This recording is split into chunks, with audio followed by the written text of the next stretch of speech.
Hello friends, cinema చిత్రాల్లో ఈరోజు మనం కృష్ణ గారి ఇంద్రభవనం సినిమా గురించి మాట్లాడుకుందాం. కృష్ణ గారి సినిమా అన్నారు. కృష్ణ గారి ఇందులో హీరో అనేగా. హీరో ఒకటే కాదండి, ఇది హీరో గారి సొంత సినిమా. ఇక అదొక విషయం అయితే, రెండవ విశేషం ఏంటంటే ఇది కృష్ణ గారి దర్శకత్వంలో వచ్చింది. అది గొప్ప విశేషం. అదొక్కటే కాదు, ఇంకొకటి ఏంటంటే కృష్ణ గారు ఈ సినిమాకి ఎడిటింగ్ చేశారు. వా! ఎడిటింగ్ కూడానా? ఎస్. అంతేకాదు, స్క్రీన్ ప్లే కూడా కృష్ణ గారే రాశారు. అంటే 3 బాధ్యతలు పెద్దవి. He's the captain of the ship, he's the hero, he's the editor, he's the screenplay writer. అంటే చతుర్విధాభినయం చేశారు. ఇంద్రభవనం అనేటటువంటి ఈ సినిమా 1991 మే 3వ తారీఖున విడుదలైంది. ఇది పద్మాలయ మూవీస్ పతాకంపై నిర్మించడం జరిగింది. జి నరసింహారావు గారి నిర్మాణ సారథ్యంలో, కృష్ణ గారి దర్శకత్వంలో ఈ సినిమా రూపుదిద్దుకుంది.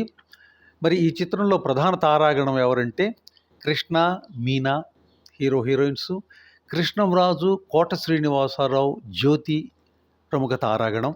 ఇక సినిమాకి ప్రాణమైనటువంటి సంగీతాన్ని హిందీ మ్యూజిక్ డైరెక్టర్ అయినటువంటి బప్పీ లహరి అందించాడు. బప్పీ లహరి సంగీతం అందించాడు. అదేమిటి, ఆయన హిందీ వాడు కదా, ఇక్కడ తెలుగులో అందించడానికి కారణం ఏమిటి? మీరు ఏదో ఆలోచిస్తున్నారు కదా. And your thinking is correct.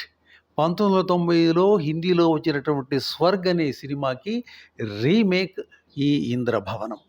కథాబలం బాగా ఉన్నటువంటి ఈ సినిమాకి మాటలు డివి నరసరాజు గారు రాశారు. స్క్రీన్ ప్లే ఇందాక నేను చెప్పాను, కృష్ణ గారు.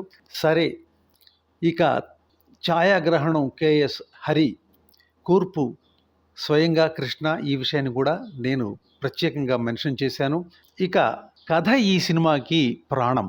ఈ కథా నేపథ్యం ఎలా ఉంటుందంటే, సినిమాలో హీరో కృష్ణ అని చెప్పాను. అయితే హీరో కృష్ణ గారు ఈ సినిమాలో ఒక సేవకుడి పాత్రను పోషించారు. యజమాని పాత్రని కృష్ణరాజు పోషించాడు. కొంతమంది బంధువులు, వ్యాపార విరోధులు చేసిన కొన్ని సంఘటనల వల్ల హీరో కృష్ణని బయటికి పంపిస్తాడు. అదే సమయంలో కృష్ణరాజు జీవితంలో, వృత్తిలో చాలా నష్టపోతాడు. హీరో కృష్ణ మళ్ళీ తిరిగొచ్చి తన యజమానిని పూర్వస్థితికి ఎలా తీసుకువచ్చాడు అనేది మిగతా కథ. కథ టూకీగా ఇదే, కానీ ఇది చిక్కగా అల్లుకున్నటువంటి కథ. ఈ కథకి గురించి చెప్పాలంటే చిన్న కథ ఉంటుంది, అంత బ్యాక్గ్రౌండ్ ఉంది ఈ కథకి. అదేంటో ఒక్కసారి తెలుసుకుందాం. హిందీలో స్వర్గ్ ఆధారంగా ఈ సినిమా తీశారని చెప్పాను కదా. హిందీలో కృష్ణ గారు వేసినటువంటి రోల్ని యువ నటుడు గోవిందా వేశాడు. ఇక కృష్ణరాజు రోల్ని హిందీలో స్వర్గ్లో రాజేష్ ఖన్నా వేశాడు. ఆ స్వర్గ్ అనేటటువంటి సినిమా 1990లో రిలీజ్ అయింది. ఈ స్వర్గ్కి ఆధారం ఏమిటి అంటే 1967లో అశోక్ కుమార్ యాక్ట్ చేసినటువంటి మెహర్బాన్ అనే చిత్రం. ఆ మెహర్బాన్ సినిమా 1960లో వచ్చినటువంటి తమిళ సినిమా పడికథ మేధైకి రీమేక్. ఆ తమిళ సినిమా 1953లో వచ్చిన బెంగాలీ సినిమా జోగి బియోగ్కి రీమేక్. అబ్బాబ్బా, ఎన్ని రీమేకులండి! మరి జోగి బియోగ్ బెంగాలీ సినిమా కూడా రీమేక్ ఏమైనా ఉందా అంటే లేదు. కానీ అదే పేరుతో రాయబడినటువంటి నవల ఆధారంగా తీశారు. ఆ నవలను రాసిన వారు ఆశాపూర్ణాదేవి. ఇది ఈ సినిమా కథ వెనక ఉన్నటువంటి కథ. ఒక నవలలో ఎప్పుడూ కథ బలంగా ఉంటుంది.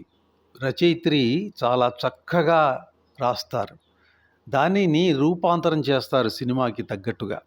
అలా ఇన్నిసార్లు చేశారు అంటే కథ ఎంత బలమైందో చెప్పడం కోసమే ఇంత సమయం తీసుకున్నాను. కాబట్టే కథాబలం బాగా ఉంది కాబట్టి ఎక్కడా ఎవ్వరూ పేరు పెట్టకుండా ఫ్యామిలీ మొత్తం చూసేలాగా నడిచింది మన తెలుగు సినిమా ఇంద్రభవనం. అది కృష్ణ గారు అంత చూస్తారనమాట. సినిమాకి వెనకాల నేపథ్యం ఎంత ఉంది, ఇది ఆడుతుందా ఆడదా, అలాంటి కమర్షియల్ లెక్కలు బాగా వేయగలరు కృష్ణ గారు. సరే, అది అంత గట్టి కథాబలం ఉన్న సినిమా కాబట్టే ఒడియాలో భాయ్ హేలా భగారీగా, బెంగాలీలో అన్నదాతగా, నేపాలీలో ఇజ్జత్దార్గా, బంగ్లాదేశ్లో 2 సార్లు తీయబడింది. స్నేహర్, ప్రోతిదాన్, ఇంకా కే అపోన్ కే పోర్, ఇన్ని రకాలుగా ఇన్ని లాంగ్వేజ్లో తీయబడింది ఈ సినిమా. ఇంత కథాబలం ఉంది కాబట్టి. సరే, ఇక మన ఇంద్రభవనం సినిమా విశేషాల గురించి చెప్పుకుందాం. ఇందులో ప్రధాన పాత్రల గురించి నేను చెప్పేశాను. విలన్ పాత్రలో కోట శ్రీనివాసరావు ఎప్పట్లాగే చక్కగా చేశాడు. సరే, మరి కృష్ణరాజు అంటే సైడ్ హీరో అయినటువంటి కృష్ణరాజు తమ్ముళ్ళుగా ఆహుతి ప్రసాద్, శివాజీ రాజా వేశారు. కృష్ణకి అసిస్టెంట్గా తర్వాత మనకు కనిపిస్తాడు ఫ్రెండ్గా ధర్మవరపు సుబ్రహ్మణ్యం. తర్వాత ఒక ముఖ్యమైన పాత్రలో సుబ్బరాయ శర్మ, ఇంకా సోనియా, ప్రభాకర్ రెడ్డి ఒక అతిథి పాత్రలో, పేకేటి శివరాం ఒక గెస్ట్ రోలు, ఆయన సినిమా డైరెక్టర్ రోలు. ఇది తారాగణం. సాంకేతిక వర్గం గురించి ఇంతకుముందే నేను మనవి చేశాను. ఇక ఈ సినిమా సంగీతం బప్పి లహరి, పాటలన్నీ చక్కగా ఉన్నాయి. అయితే బప్పి లహరి అందించాడు అంటే హిందీ స్వర్గకి కూడా బప్పి లహరి ఇచ్చాడా అనే అనుమానం మీకు రావచ్చు. కానీ బప్పి లహరి స్వర్గకి అందించలేదు, ఆనంద్ మిలింద్ అందించారు. అయితే బప్పి లహరిని పెట్టడానికి గల కారణం ఏంటంటే అప్పుడు తెలుగులో బప్పి లహరి హవా నడుస్తోంది, అందుకని బప్పి లహరిని పెట్టుకున్నారు. సరే, ఇందులో పాట లవ్ లవ్ అనేటటువంటి పాట సిరివెన్నెల సీతారామ శాస్త్రి గారు రాశారు. తల వాకిట అనేటటువంటి పాట, ప్రాణంలో ప్రాణమా మళ్ళీ సిరివెన్నెల పాట. ఇందులో సిరివెన్నెల పాటలే ఉన్నాయన్నీ. ఎటు చూసినా అనేటటువంటి పాట, చిక్కాలి చిక్కాలి అనేటువంటి పాట. కృష్ణ గారికి ఒక 2 డ్యూయెట్లు ఉన్నాయి. కృష్ణరాజుకి ఒక ప్రాణంలో ప్రాణమా అనేటువంటి పాట ఉంది. సినిమా స్టార్టింగే కృష్ణ గారి పాటతో మొదలవుతుంది. సరే, సినిమా ఓపెనింగే హీరోతో ప్రారంభం కావాలని అభిమానులు కోరుకుంటారు. ఆ విధంగానే కృష్ణ గారు ఆయనే ఎడిటరు, ఆయనే స్క్రీన్ ప్లే, ఆయనే డైరెక్షన్, హీరో కాబట్టి ఓపెనింగ్ షాట్ ఆయన మీదే, అది కూడా ఒక పాటతో. ఆ పాటే తలవాకిట తొలి కిరణం వాలింది. చాలా చక్కగా కలర్ ఎడిటింగ్ మనకు కనిపిస్తుంది. హీరో కనిపించగానే ఆనందం కదా అభిమానులకి, ముఖ్యంగా ఆ విధంగా షాట్ తయారవుతుంది. ఇందులో చెప్పుకోవాల్సింది ఏంటంటే చాలా పగడ్బందీగా ఎడిటింగ్, ఆయనే స్వయంగా కృష్ణే కాబట్టి చాలా పగడ్బందీగా చేయడం జరిగింది. ఎక్కడ మనకి అన్నెసెసరీ డైలాగ్ కానీ, అన్నెసెసరీ యాక్టింగ్లు కానీ, అన్నెసరీ కానీ ఏవి కనిపించవు. చాలా పగడ్బందీగా చక్కగా ఎడిటింగ్ ఉంది కాబట్టి ఎక్కడ మనకు విసుగు అనిపించదు ఒక్క క్షణం కూడా. ఇందులో క్యారెక్టర్స్ గురించి మనం చెప్పుకోవాలి. అదేంటంటే హిందీ సినిమా స్వర్గులో యజమాని పాత్రని రాజేష్ ఖన్నా పోషించాడు, అది మెయిన్. కృష్ణ ఆ రోల్ వేయకుండా సేవకుడైనటువంటి గోవిందా వేసినటువంటి రోల్ని వేశాడు. అంటే రివర్స్ జరిగింది, హిందీ సినిమాకి దీనికి రివర్స్ జరిగింది. దానికి అనువుగా ఈ క్యారెక్టర్ని పెంచుకోవాలి. ఏ క్యారెక్టర్ని, సేవకుడి క్యారెక్టర్ని పెంచాలి. అలా అని చెప్పి యజమాని క్యారెక్టర్ని దించితే కథాబలం తగ్గిపోతుంది. ఈ రెండింటిని చక్కగా బ్యాలెన్స్ చేశాడు కృష్ణ అని చెప్పి అనిపిస్తుంది సినిమా చూసిన తర్వాత.